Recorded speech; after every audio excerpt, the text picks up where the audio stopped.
All right, guys, we're back here on Southeastern 16, presented by FanDuel and Internet Issues.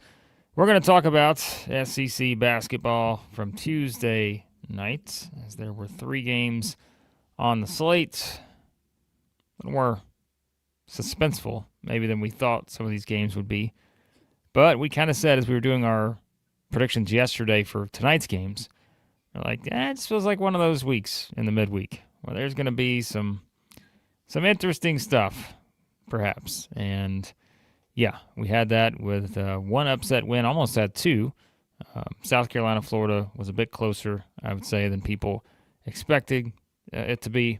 And so we're going to talk about it. We are. Hop on in, folks. It's a nice Wednesday morning here, February 18th, in SEC hoops.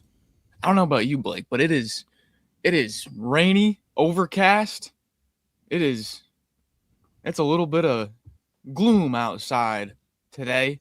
And so that's where I need my SEC hoops to lighten up the morning. And that's exactly what it's going to do. Well, it'll lighten up your morning as long as you're not in Lexington, Kentucky, because we're going to talk about Georgia's win at Kentucky. We are going to discuss Florida again and Texas holding off LSU. But you're probably not going to be surprised by this. We're going to start with Kentucky, Georgia, because that was a victory for the Bulldogs, who had to have it, 86-78. I mean, I texted you. I'm like, hey, what are we doing here? Why did we not know this was coming? Anytime you get these teams in these desperation states, Georgia was finished. They were just done for, having lost 5 of 6. They came out and they wanted it. They said, we got to have it. And they went out, got the victory. Kentucky now, back-to-back losses, had been playing very, very well. Told you I didn't think there was any shame in losing at Florida by 9. But now you drop a home game, and fans aren't going to be happy about that. No, they are not. Let's not take it. Obviously, as you guys know, there are going to be plenty more Cats fans in the chat than Georgia fans. I hope we can start picking up some more Georgia Hoops fans. We've had a few loyal ones. But I don't want to take anything away from Georgia here. I know we're probably going to focus a little bit more on the Cats angle of this, but I don't want to take anything away from Georgia. This was, like you said, desperation. One of the biggest desperation spots we've seen in February.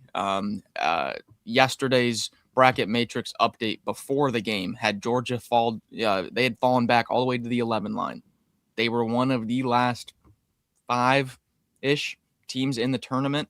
It was must win for Georgia, and hey, they were down early in the first half, trailed with about 7 minutes left by, I think it was 8, and stuck to it, didn't panic, forced some turnovers, relied on their guards. Welcome back Jeremiah Wilkinson. He plays 27 minutes, missed the last 2 games, 19 points, 3 of 8 from 3, gets to the free throw line, clean game, 3 assists, only 1 turnover. The guard play of Georgia, I thought, won the matchup of backcourts there, Blake, when you're comparing kind of, what do you want to do, the trio of Blue Cain, Smurf Millender, and Wilkinson against the trio of Oweh, Chandler, Aberdeen. If you wanted to compare the two, I had to tip my cap to the Bulldogs backcourt there. Well, and let's say this too. If we always do the circle the one stat game, if I'd have given you nothing more than 14 of 31 from 3, you would have said, yeah, there's no way Georgia's losing that game. This is a team where we've kind of knocked their three-point shooting a little bit. This was probably their best shooting performance against an actual good team all season long. They've had some higher ones. They went 21 of 43 against Tennessee Tech, 17 of 37 against Morehead State, like 15 of 35 against Ole Miss. But, in a game you had to have, the game can be pretty easy. Just come out and make shots. Hit some shots. That makes it a lot, easier where you're not just kind of a one-dimensional type team. And the fact that they were just scoring everywhere and, did a pretty good job of taking care of the ball. That was key in this one. And I think, that's sometimes you're just going to have to play above the averages. You're going to have to do things that you've not done well to be able to win games like this. And it was a desperation type spot. So, yeah, I mean, it makes you look a lot better when you come out and just make shots. And so I thought that was the biggest part of this. And again, we were talking about like the Jeremiah Wilkinson effect and all that. I mean, Georgia's just a better team when he plays. And I know we mentioned kind of the plus minus splits and all that we were talking about, but I still look at this guy and I'm like, he brings a different dynamic just as Blue Cain brings a different one. Smurf, like all these guys, like there's a different kind of feel to them whenever you have these guys at your disposal. And so for everyone to kind of play well in that regard, especially just for all those guys to shoot the ball as well as they did, yeah, I mean, that's all you can ask for in a road game like this.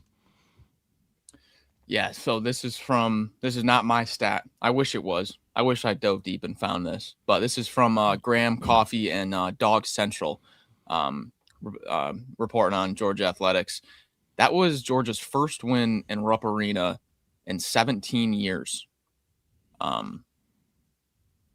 Just crazy. That's a crazy stat right there. 17 years it's been since Georgia went to Rupp and won. Some pushback I saw. Well, I don't know if it was pushback, just like comments after the game from some prominent Kentucky beat writers and reporters, not happy with the substitution pattern there in the first half for the Cats. Mark Pope did have a question in his post-game press conference where he was asked about kind of those substitutions. I believe it was Oweh or Aberdeen. I think it was Oweh that kind of threw his hands up or just kind of gave a reaction to getting pulled out in that first half. And Mark Pope said, we got to get Oweh and Aberdeen's minutes down. We can't have them playing. Well, I think the numbers he said were like 38 and 36 minutes a game because they've seen their level of play, their efficiency drop when they get up above those minute thresholds. So saw some mixed reactions to those, that answer to the question and kind of how the substitutions were going. You have any thoughts on kind of the sub patterns for Kentucky? Aberdeen only plays 32. Oweh does get to 35, but yeah, I mean, I think sometimes you can just overthink it. And I mean, I think just that happens sometimes. And it kind of felt like that was one of the things where you're just like, you're making some changes to make some changes. And I don't know, like, again, I try to put this in the perspective of this team had just won 8 of 9 before the Florida game. And like, we can talk about like the analytics are saying, well, they're a little bit lower than that and all this other stuff. But like, I keep like, yeah, like you're playing to win. And so they had won 8 of 9, but now it's like, you look at the response came out of the Florida game. We talked about it on Monday where it's like, you felt like you didn't play that great and you still only lost by 9. And now it's just like the emotional roller coaster is back where you come out of that game being like, all right, we played Florida about as well as anybody. And then you come and lose at home to Georgia, a team that felt like its entire season was just completely spiraling. So like that, I think it's all that together. It's the combination of things. And you can, again, pick on the substitution patterns. Maybe they should have done this differently. Maybe they should have done that differently. But like, you see how things can change so quickly in this league based on just one game like this. And, it kind of brings back some of that sentiment that Kentucky fans had towards Mark Pope a month ago, 2 months ago, right? Like, that's the problem, is that you can't just completely erase that even if you win 8 of 9, because now it's like, well, like, are we steering back in the wrong direction? Can we really trust Mark Pope? Like all of those are so magnified, like just because one, it is Kentucky, and two, yeah, like now you've lost back-to-back games. So the loss at Florida didn't look so bad after Saturday, but Now that you've lost another one after that in a home game where you were favored by whatever they were favored by, that becomes a problem, especially knowing kind of your schedule the rest of the way. Like, you're at Auburn on Saturday. Guess who else is in desperation mode right now? Auburn. Auburn feels like they still got some work to do if they want to be safely in the field. I think Auburn's going to be fine, but, there probably is still some thinking of, hey, we really need to do well here. We mentioned this tricky game tonight for Auburn at Mississippi State. So, I don't know. Yeah, another stat I forgot to mention. This one was from Ryan Black. I believe he's a Kentucky beat writer. This is only the second time in the history of the Georgia and Kentucky series, the history of their entire series, where Georgia has won 3 out of 4 in a 4-game span. The last time that happened was 100 years ago in 1921. So it's kind of like the perspective of it as well. I thought Brandon Ramsey had a good take on it. Where was it? Brandon had a great he said he goes, "This is life as a team. That is what we are this season. Something in the 20 to 30 range nationally. We don't like it. We aren't used to it, but this is how those teams live their life." And Kentucky right now and KenPom after that, they dropped from 27 to 31. They've been floating between 20 and 33, bouncing back and forth since SEC play started. The defense wasn't there last night. Just too many dribble drives into the paint, not enough resistance. Georgia, 20 team assists to only 7 team turnovers, just not enough perimeter pressure there. I think that's just kind of where we are with Kentucky at this point in the season. Yeah. So, they're 8-5, in the nets. If you were looking for big movement there, we keep saying don't expect that this time of year. There's just not going to be significant movement in the net. Kentucky dropped from 28 to 30. Georgia did not move. So that's just how it works when it comes to like the way the net operates, because you have so many other games, that are going into that data that there's just not going to be huge movement unless you're talking about a team that's further down and not kind of in the range that these two teams are. So let's get to this one here, because Daryl asked a minute ago, this should push Georgia safely into the field. I'm not going to say safely just yet. I still think if you look at their remaining schedule, they have 3 home games against Texas, South Carolina, Alabama. They're at Vanderbilt, at Mississippi State. Remember, conference record really doesn't matter. But I think in that scenario, as long as you don't lose the South Carolina game and you win one of Texas, Vanderbilt, and Alabama, I think Georgia's in. Because remember, when we were making these picks yesterday, I think you were factoring in the possibility that they lose at Kentucky. And then that's another loss. And then you're like, well, what do they do then? How much would they be able to pick up the rest of the way, knowing that they're going to be an underdog at Vanderbilt, probably going to be an underdog at home against Alabama, and then you've got, the tricky Texas game that you just don't know what to expect. We'll talk about them in a second. So Georgia's okay for right now, absolutely. Like, that was significant, that pushes them up a bit. But I wouldn't say they're safely in just yet. Yeah, Torvik's got him as a 90% chance after last night's game. Bracket Matrix had Georgia before the game as the top 11. So, really close to that 10 line. I would assume right now they've bumped up to that 10 line. So they've got a little bit of wiggle room. They've got a little bit of wiggle room. But if, that last game of the year at Mississippi State, that could get testy. That's the tricky one. Yeah, it could get a little tricky, but I would feel pretty good about Georgia getting the at-large now. 90%, I think, is pretty solid. Yeah. For Kentucky, though, now their seeding, they were the top 7 before the game.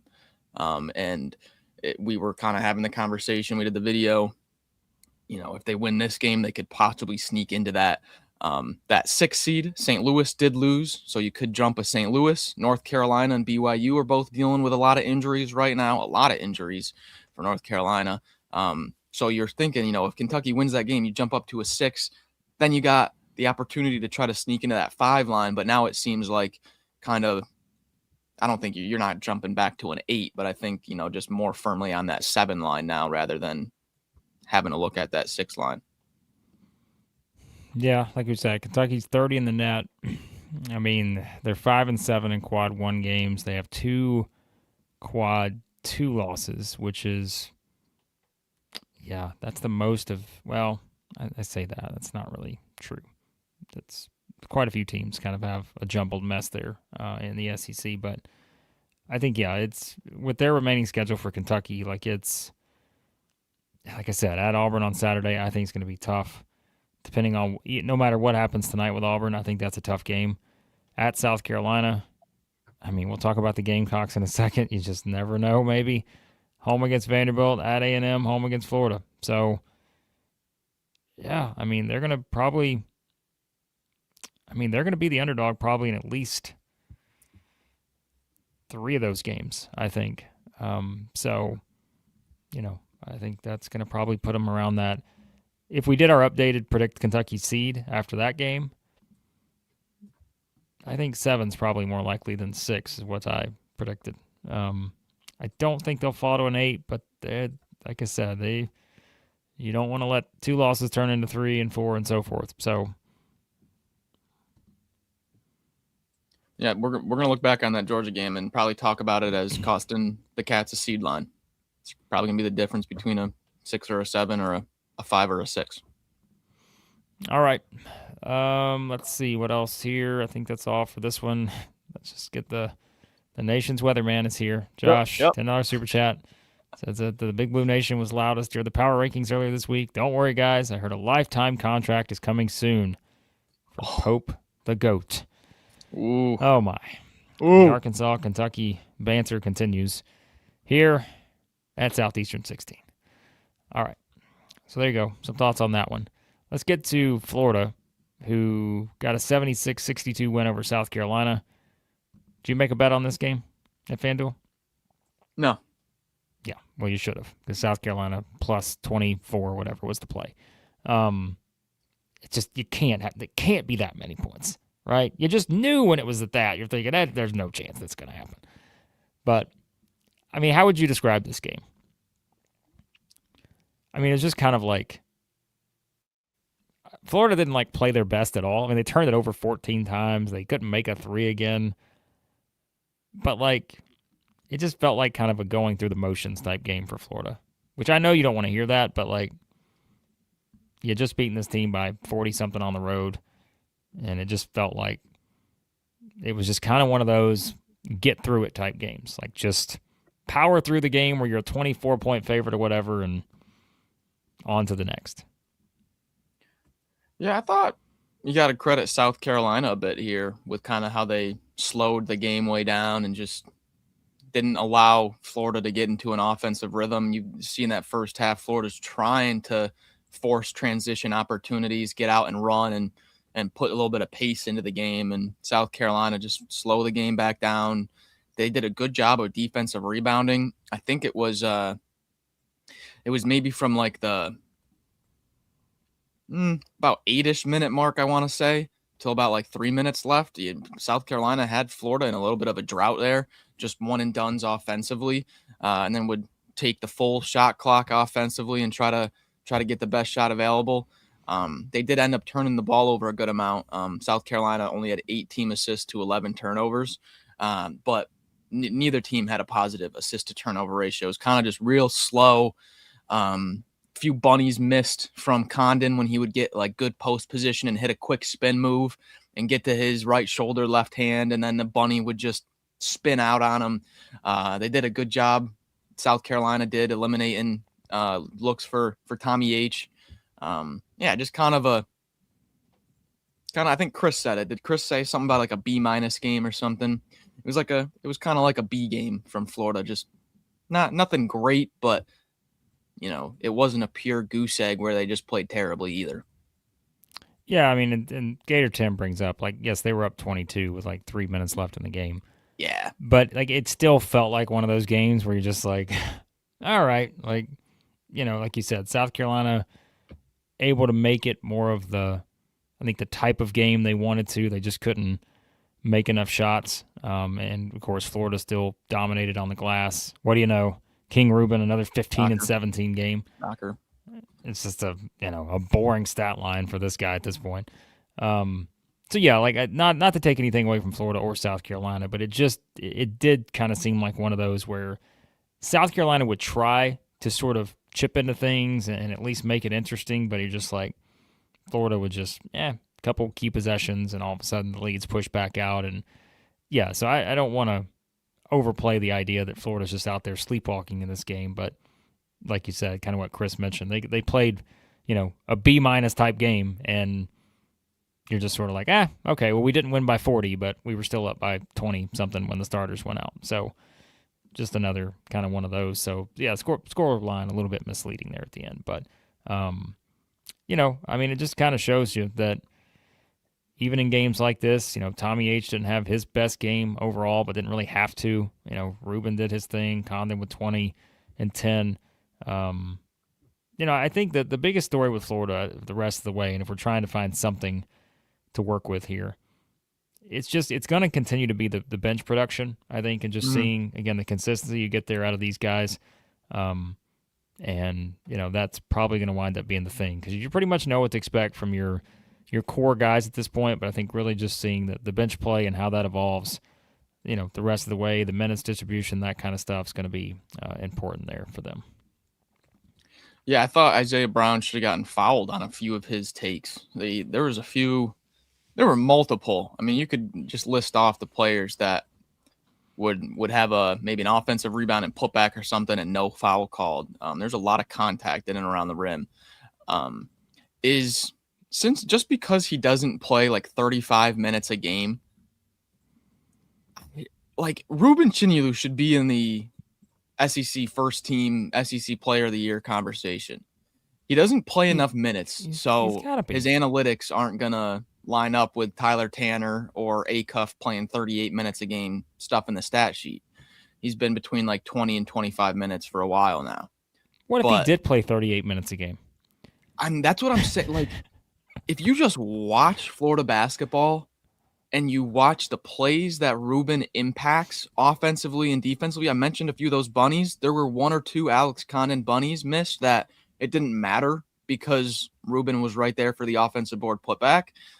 The big-to-big passing, the defense on 1 through 5, like the analytics and the stats might not say he's SEC player of the year, but and I don't want to be like some rebel that's like just going to choose a different SEC player of the year to try to be different or unique. Like I watch this guy. I genuinely think he's the most impactful player on the court from what I've seen.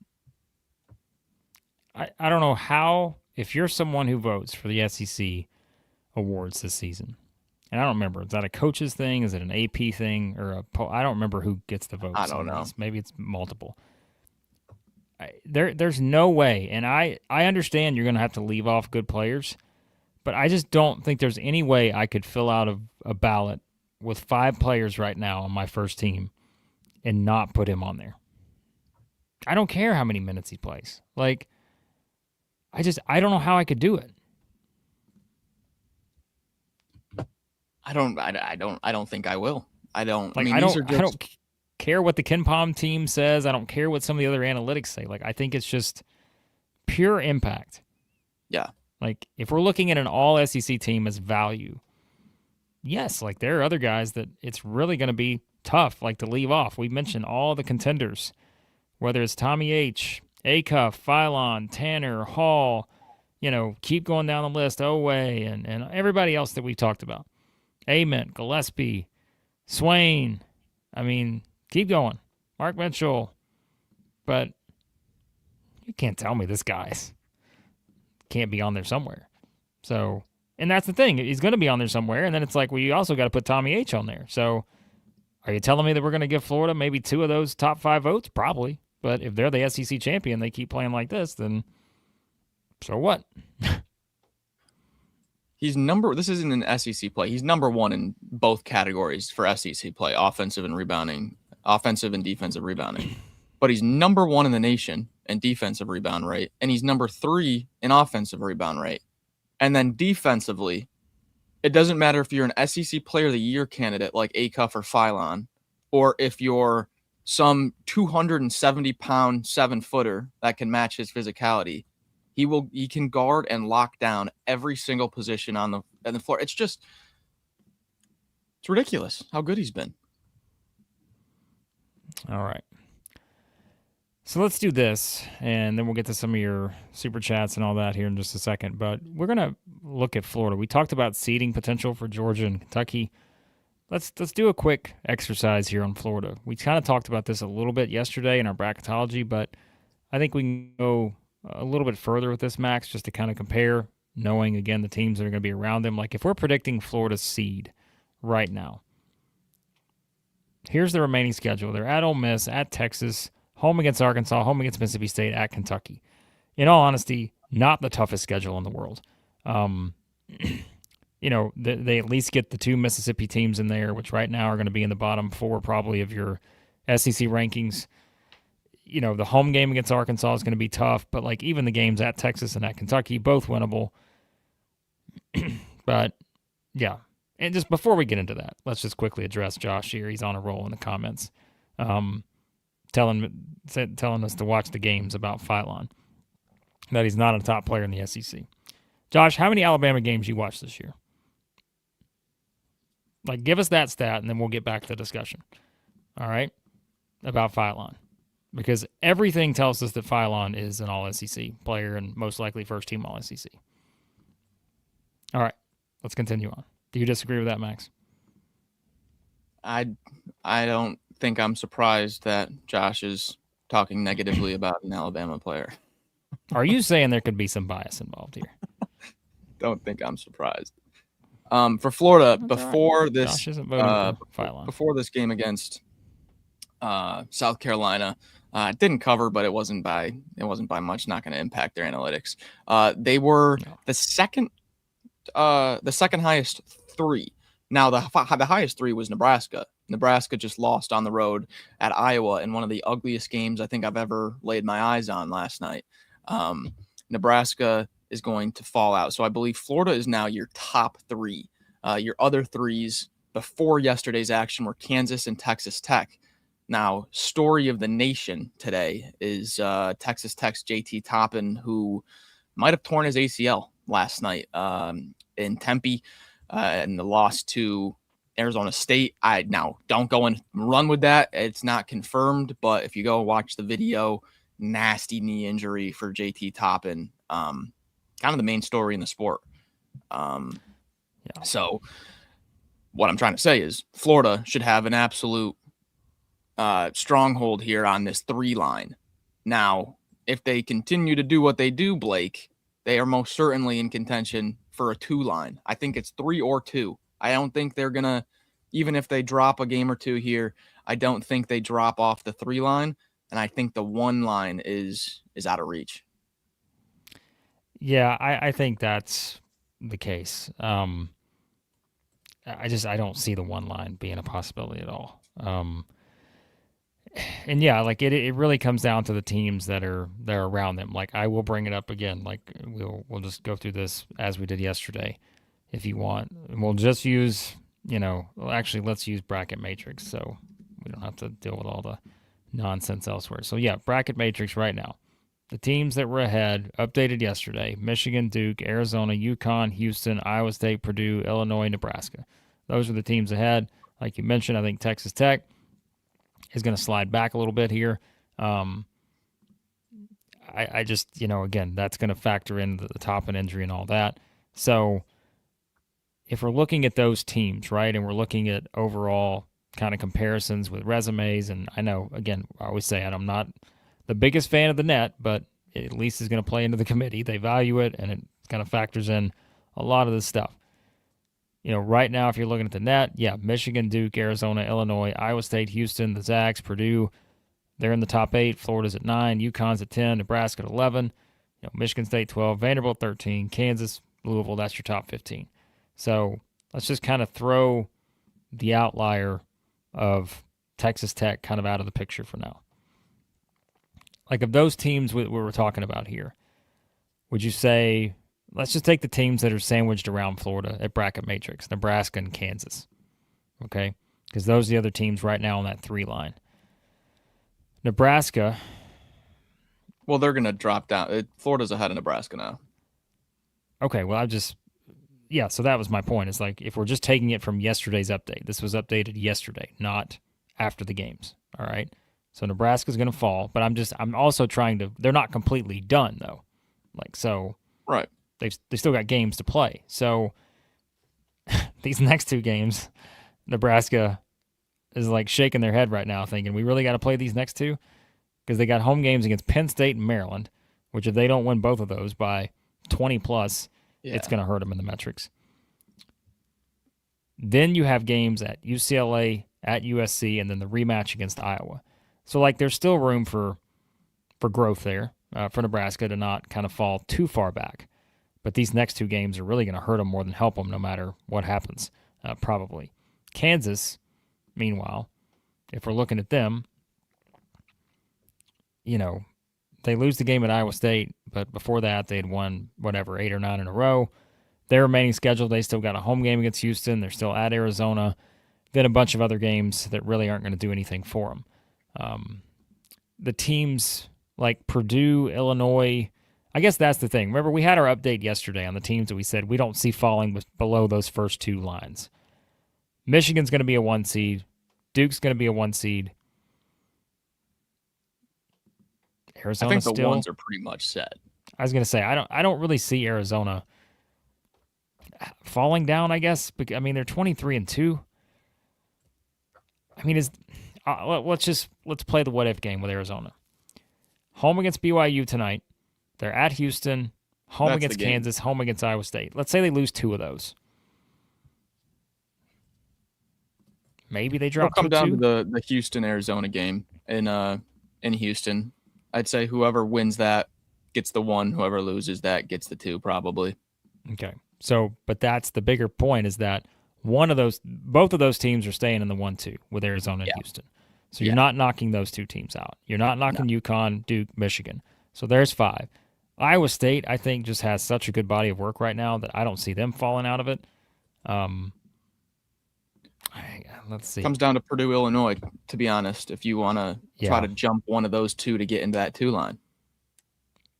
Iowa State's final 5 games, they're at BYU on Saturday, home against Texas Tech, they're at Arizona. So still room for movement there. The only thing that could knock Iowa State a little bit were if they were to lose at Utah or at home to Arizona State maybe, but I don't think Iowa State's going anywhere. So yeah, it's going to come down to Purdue and Illinois.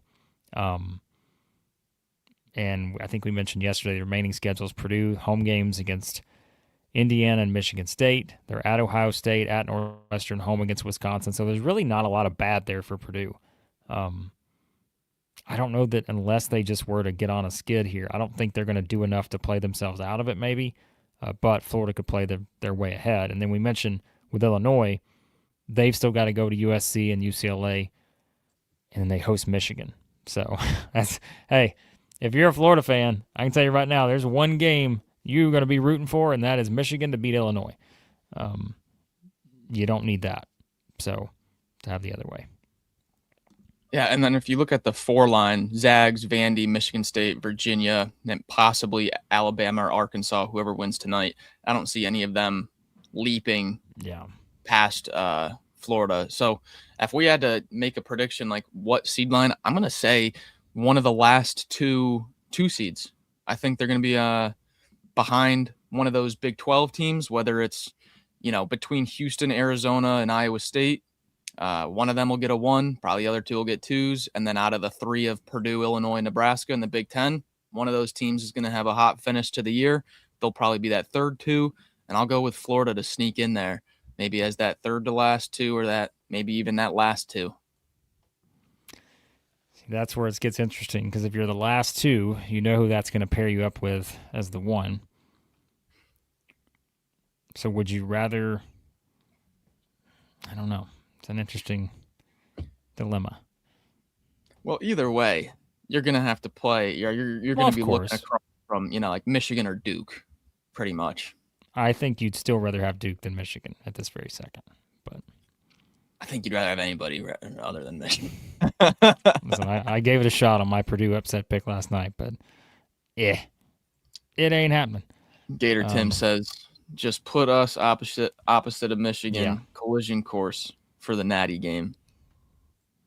I was actually talking to one of my buddies that loves college hoops this morning, and we were trying to nail down our championship team, who's going to win it all. Because he's like, everyone's just going to pick Michigan. Like, are we really going to have a perfect bracket because everyone else is going to pick Michigan? And he's like, what about Florida? Are we just going to do a Michigan-Florida? No one's going to pick Florida. Should we pick Florida to win it all? Already starting to tinker. We want it to win it all. It's great. What was the was it Yaxel? I think it was Phil the 68 or Goodman or somebody put out the quote last night saying the best team ever assembled. Was that the line? For I think he for said Michigan. That. Hold on, I think so. Let me see if I have that right. I thought I saw this on Twitter, but again, it's Twitter. You never know. I would love to see last year's Duke team play this year's Michigan team. That would be unbelievable. Yeah, here it is. Yaxel Lindenborg on this Michigan team. So it was Goodman interviewing after the game last night. We've felt like we are the best team in the country since this season started. We continue to think we are the best team ever assembled and are going to continue to showcase that. Best team ever assembled. All right. Well, they're off to the best start in Michigan history. 25-1 is the best start in Michigan basketball history. Michigan's had some really good teams. So, okay. Well, Michigan's remaining schedule, they play Duke on Saturday. Let's see who we pick in that one for the best team ever assembled against the Dukies. We're going to do a preview of that one here on the channel. And they still got to go to Illinois, got to go to Iowa, and then they host Michigan State. Then they play Minnesota in there too. Man. All right. Prediction for Florida seed. I'm going to go.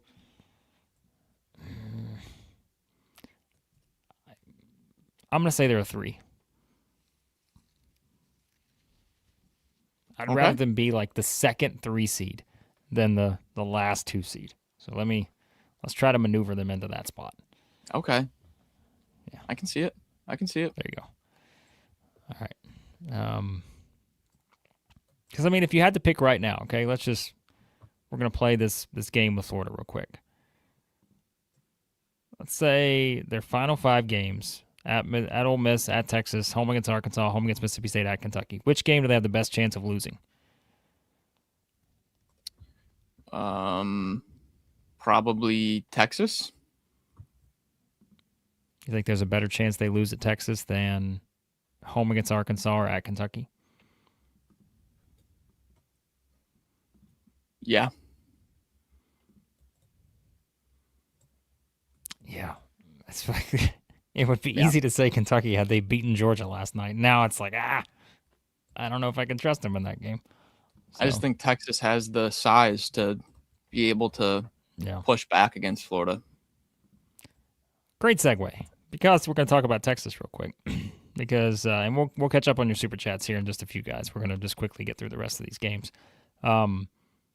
Texas 88-85. They hold off LSU. The Tigers scored 52 points in the second half. Sometimes you can be a little just kind of, I don't know. With Texas, like they have some stretches where they're just like, oh boy, defensively they make me worry a little bit. But they've now won 5 in a row, 6 of 7, and have been playing some really good basketball overall. So the Longhorns get the win. You mentioned, I think we talked about the Max McKinnon effect. Like we were like, okay, he needs to play in this game. LSU's going to have a shot. Well, the guy goes for 27 points in this one. Very significant there. Markel Sutton had 21. But once again, Dailyn Swain hits the 20-point mark, 21 points in 21 minutes, had 10 rebounds. Pope goes for 18. Vokietaitis only got to the free throw line 6 times. A little disappointing, but 17 and 10 for him. Had a couple blocks. Mark goes for 18. Yeah, this was kind of like, hey, the Texas starters came out. They did their thing, and got to the free throw line quite a bit. And again, the only thing you're probably looking at here for Texas is you'd like to play a little bit better defense at times, but give LSU some credit. They didn't go away, and I think that's kind of been the story we talked about with LSU. They're a team that they just keep fighting. Doesn't always go their way, but they're still playing decent basketball at times.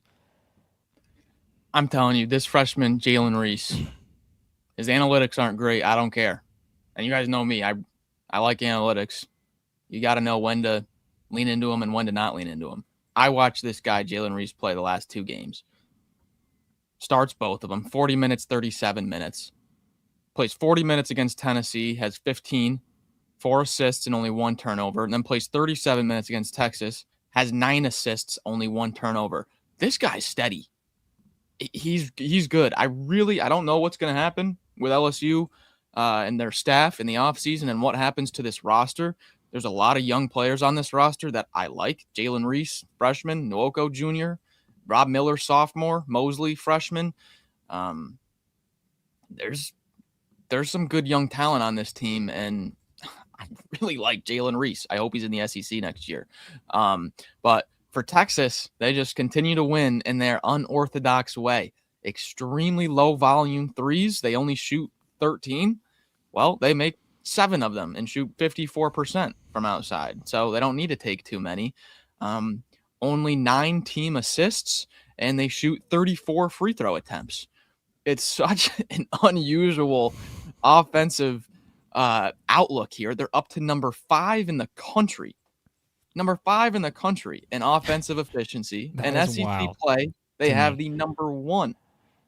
The top offensive efficiency in SEC play, while being dead last in assist rate. The amount of field goals made that are resulted from a team assist, it's only 41% for Texas. 60% of this team's made field goals are off one-on-one isolation. I don't get it, man. I have never seen a top 5 offensive team that I have just been so what? Really? No. But they are. I mean, again, the numbers aren't lying here. They are a top 5 offensive team from an efficiency standpoint, and it's just the fact that they have the ultimate, if you're going out and let's say you've been cast in Space Jam, all right, and you got to pick your 5 to go up against the Monstars, and you're thinking, the only way we're going to beat the Monstars is we got to be able to go one-on-one and get to the bucket, because otherwise they're just too big, right? They're too big. They're going to surround us. They help defense. You got to spread the court one-on-one. Well, you're picking half of Texas's team here and saying, give me MJ, Bugs, and 3 players off the Texas Longhorns. I'm good. Yeah. It's unusual, it's unique, and it's hard to prepare for, and that's what has made Texas so tough to beat here in February, late January. Matas Vokietaitis now. He's had a few 30-plus minute games. You had Sean Miller coming out talking about how frustrated he was. You saw the clip of him holding his hand straight up in the press conference trying to show the reporters how he's teaching Vokietaitis how to not foul. Well, Vokietaitis, 2 of the past 4 games, he's had 33 and 35-minute performances. So that's huge without the help of Lassina Traore off the bench. And then I'm telling you what, Dailyn Swain is going to kick someone off of the SEC first team, and it's going to make some certain fan base very unhappy that there are certain players left off the SEC first team, because I don't know how you can leave Dailyn Swain off your top 5 in the SEC right now. This guy's playing out of his mind. Yeah, we're gonna say that about 9 guys on the first team All SEC this year. We're gonna be like, I don't know how we can leave them off, but then hey, here's your second team All SEC, and it's 4 guys that we could not leave off the first team. So yeah, I think Texas is interesting because they kind of had one of those weird enough profiles to where it's this could absolutely be one of those teams that winds up in the Elite 8, and you're like, how'd they get there? Well, let me tell you how they got there, because they just decided to play their game, and there you have it. So, hey, they've won, like I said, they've won 5 in a row. I know none of these wins necessarily at Missouri will do something for them just because they won by 17 on the road. These others, maybe not so much from a resume standpoint, but this is where, again, if we look at Texas' numbers, they're 36th in the net. They still have a pretty good profile now. There's no one that's helped themselves more, I think, than Texas over the past several weeks. And their remaining schedule is really nothing but opportunity, minus that Oklahoma game to finish the season. They're at Georgia, home against Florida, at A&M, at Arkansas. So you've got 3 pretty tough road games in there now. And then you got to host Florida, and then you host Oklahoma. So, yeah, I think Texas has played their way in. What were their updated percentage for them yesterday on Torvik? After the games, because this has been updated early this morning from Torvik, okay. Texas has an 87% chance of getting in at large. I was going to say, I think I still have theirs, to me, a little higher than Georgia's, but yeah, I think so. That's what it is.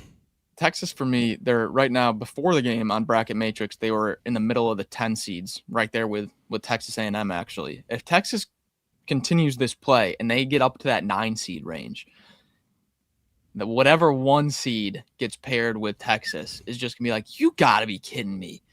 I got to play this team with a top 5 offense, with size and NBA level talent, with 5th year and 6th year guys. I got to play them in the second round. Are you kidding me?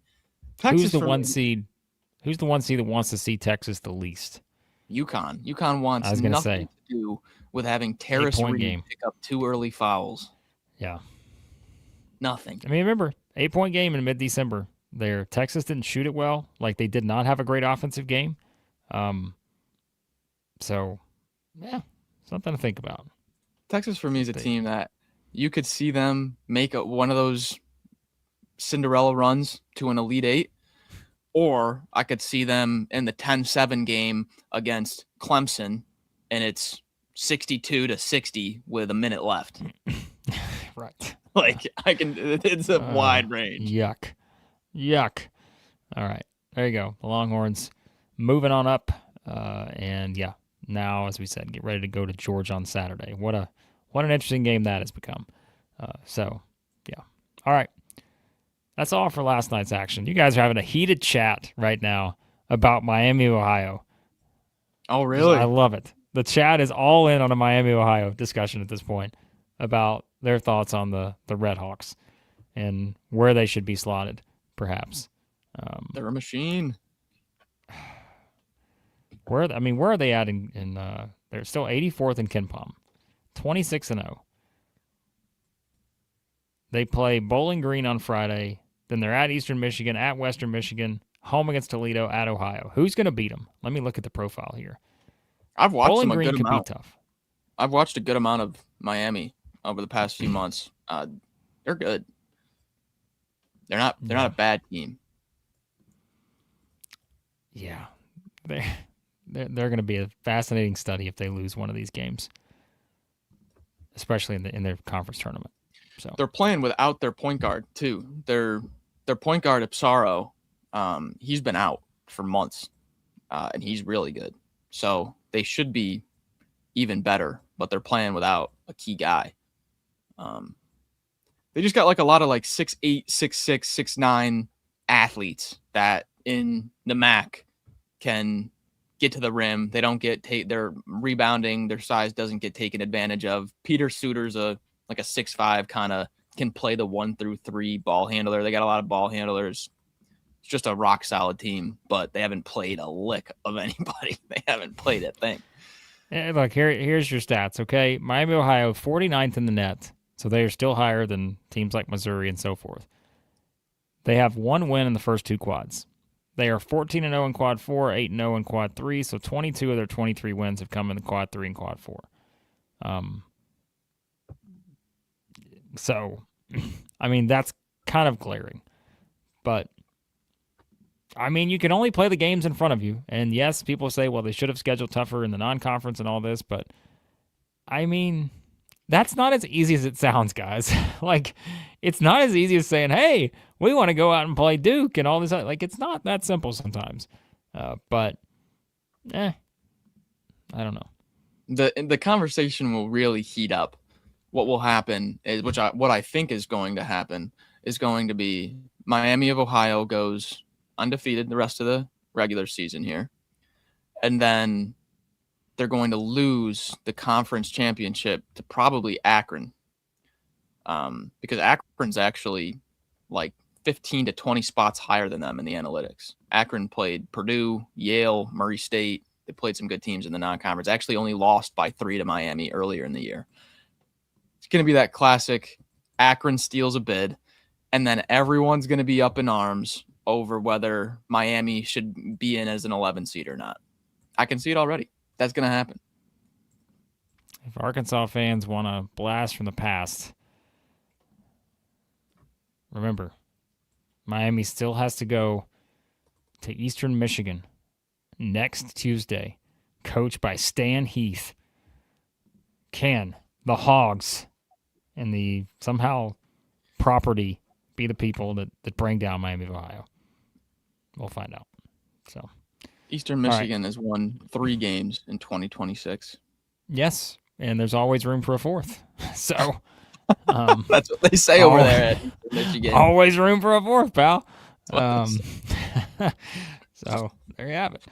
I think. Listen, if I'm gonna pick, if I had to pick one of the final 5, yes, Bowling Green is the best team on there, on the list of possibilities. They lost by 10 at home to Miami, December the 30th. Something about that road game at Ohio on March the 6th, I'm a little intrigued by it. All right. Thing is, Miami of Ohio, every road game they play, they're like -2 to -3 or 4, and then they cover every time. They're a machine. All right. Speaking of a machine, the chat is a machine, and we're going to get to some of your super chats here in just a second. Before we do that, reminder, support our fine sponsors over at AndCollar, andcollar.com. Performance menswear brand that makes polos, button-ups, quarter zips, pants, you name it, stretchy, affordable, make you look good. They invented the Workleisure. You're going to get a great price over there, SEC16 for 16% off. Stain resistance, comfort, wrinkle resistance, machine washable, lightweight. The price is great. It gets better. SEC16, 16% off over at andcollar.com. Don't forget our friends at ROKFORM, ROKFORM.com, the world's strongest magnetic phone case, extreme protection, super strong magnets, rock lock, secure mounting. SEC25 over there for 25% off your entire order. Great accessories, phone cases, golf accessories. They got it all. Head over to ROKFORM, 25% off SEC25 over there. And Icon Wallets, officially licensed collegiate wallets, premium Napa leather with the 3 interchangeable university icons. Slim down on those wallets. The George Costanza has got to go. Get over there for 20% off. SEC16, 20% off over at Icon Wallets. All right.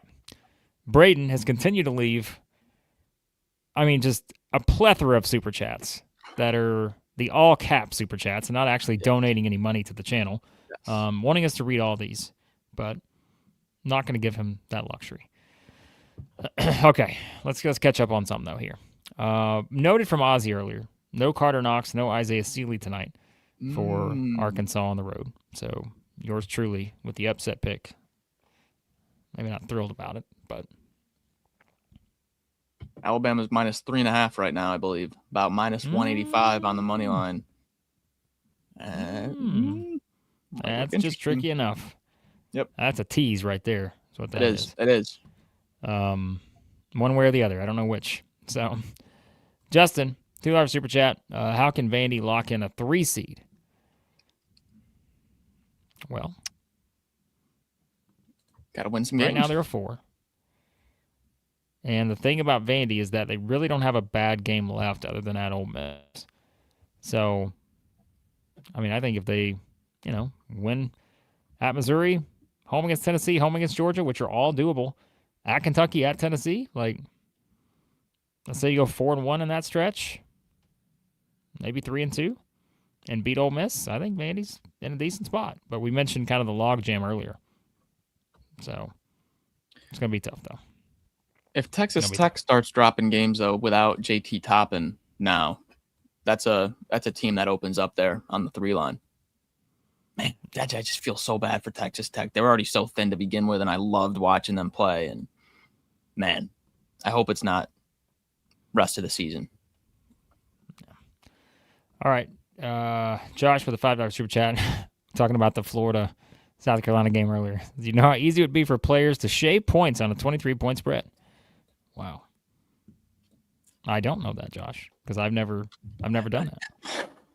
So I'm not sure. Maybe Josh knows. Maybe Josh knows. I don't know. Maybe so. All right. $10 super chat from the other Josh. We got Josh versus Josh here. Professional Alabama hater here, and Josh is not wrong about that. The nation's weatherman. He says he's just throwing shade at Josh about Phylon. Says A-Cuff versus Phylon, the matchup of the year in college basketball. Wow. All right. There's a lot of matchup of the years this week. We got A-Cuff versus Phylon. We've got Boozer versus Lendeborg. We've got, I would have said Toppin versus like a front court member for Arizona, but now it's Christian Anderson versus Jaden Bradley or Braden Burry. There's a ton of good matchups. On both sides there.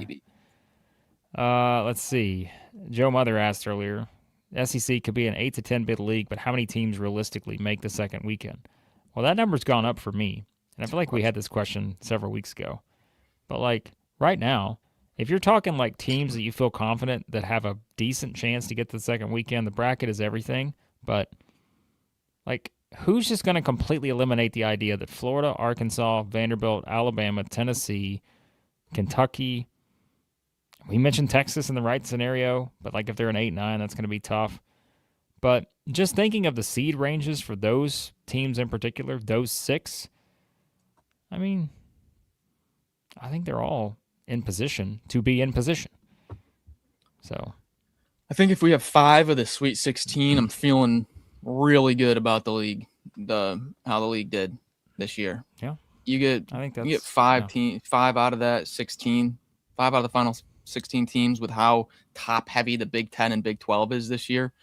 I'd feel great about the league if we can get 5, because then I would, try to get 2 out of the 8 in the Elite 8. I'd feel good about the league. Seed-wise, Florida, Arkansas, Vanderbilt, Alabama, Tennessee are all in position right now to be teams that if they don't get to the Sweet 16, you'd probably be disappointed. Now, Kentucky, we said, their seed slipping a little bit after the Georgia game, but still, if they could stay in that 6 range, I think 7 may be tougher given the 2s that we just talked about, and that's why the game could be so important for them. Because if you wind up being in the 2-7 versus the 3-6, not saying the 3s are a drag or anything, but those 2 seeds are going to be tremendous when we think about kind of who you're picking from there. So, yeah, so we'll see. I think you're right. 5 would be a good number. If Arkansas goes into Tuscaloosa and pulls that off, I'm going to be irresponsible with my next gut bracket. Let's just say that right now. Well, you were already pretty irresponsible yesterday in the SEC tournament, gut bracket, projection, Ken Palm, whatever else we did yesterday. You had Arkansas winning the whole thing. Yeah, but SEC tournament, the teams get to Sunday and they don't even care that they're playing anymore. They just want to get some rest already. Real gut bracket, March Madness. So you're telling me that you're saying that about the Florida team, who may or may not have done pretty well in that tournament the past couple of years. That's okay. We'll get there. It's the gut, man. You can't predict what the gut's going to do sometimes. So you never know. Picking against Florida. Get your gut checked, pal. All right.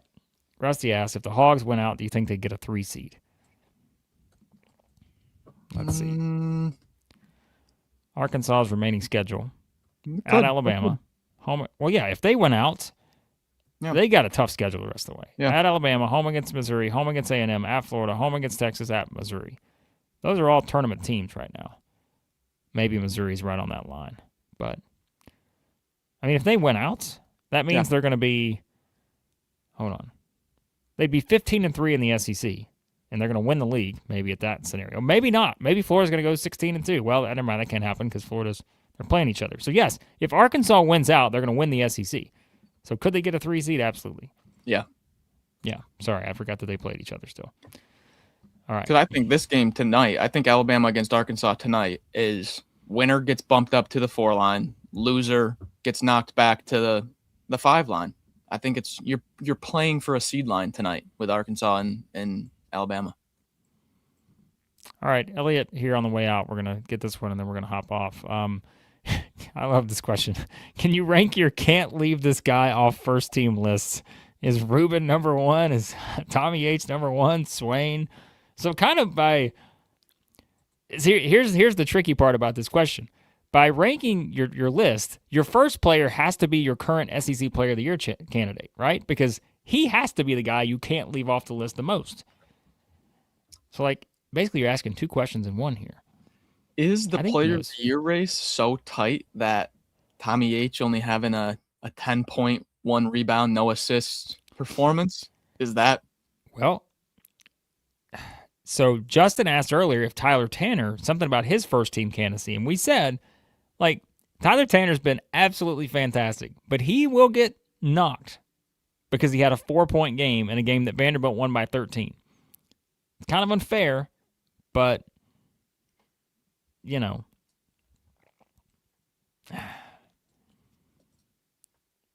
I mean, who's the guy you can't leave off the list? Like, I mean, it's probably Tommy H. Is Phylon versus Acuff tonight quite literally the matchup that will determine SEC Player of the Year tonight? I think right now, like, Acuff may be the guy that I'm like, there's no way he's not on the first team. No way. But Tommy H has got to be on there. And it's like Tommy H had a terrible game. He's had a quiet game by Tommy standards. Maybe in our world it is King Ruben, because I don't know how you could fill out a list and not, based on what the award means, I don't know how you could fill out a list and not have him on there. He's probably going to be left off the first team, I imagine. Oh, probably. Because you're going to have to, if you're going to have Tommy H on it, and you're going to have Chinulu also on it, then you're doing two Florida and you're kicking off like a Deshaun Hall or a Tyler Tanner, or a Phylon to the second team, which just seems crazy. But I personally cannot leave off King Ruben. All right. We'll give Braden a treat here on the way out. He asked, he also said, we have not talked about Auburn. Well, here's the thing, Braden. The Tigers are currently sitting at 5-7 in the SEC. So that is the problem when talking about. And they didn't play last night, and they do play tonight. So, but we will answer your question, okay? I don't know if you're going to like this answer. Who would win this year? Michigan versus last year's Auburn team. You're not going to like my answer, Braden. This year's Michigan last team. Year Auburn? No, I'm going this year's Michigan. I'm sorry. It's not the answer you wanted with all your Super Chat money that you sent in. But we apologize. Be a good game. Cardwell and Broom against Mara and Johnson and Lendeboard. Where are we setting the spread at right now? Give a little Michigan maybe -3.5. Yeah. Try to get a little public money there on the